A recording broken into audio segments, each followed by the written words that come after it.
Hello guys, আসসালামু আলাইকুম। সবাই কেমন আছেন? আশা করি সবাই ভালো আছেন। আলহামদুলিল্লাহ আমিও ভালো আছি। আজকে আমি জালি কুমড়া ভাজি করব, জালি কুমড়ার ডাউল রান্না করব আর দেশি মুরগির মাংসের ঝোল করব। প্রথমে আমি জালি কুমড়াগুলোকে কেটে একটু কাঁটা চামচ দিয়ে কেচে ভেজে নিয়েছি। তারপরে এখানে চুলায় আমি ডাউল দিয়েছিলাম, ডাউল সিদ্ধ হয়ে গেছে।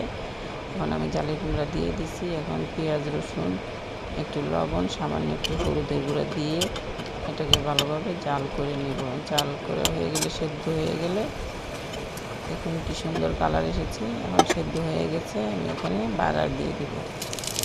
এখন আমি দুটো শুকনো মরিচ, একটু জিরা, একটু পেঁয়াজ, একটু রসুন দিয়ে এটাকে ভাজা ভাজা করে বাগার দিয়ে দিতেছি।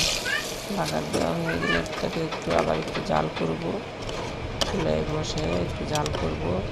আর এখানে আছে দেশি মুরগির ঝোল রান্না করতেছি। বেশ দারুণ হয়েছে রান্না।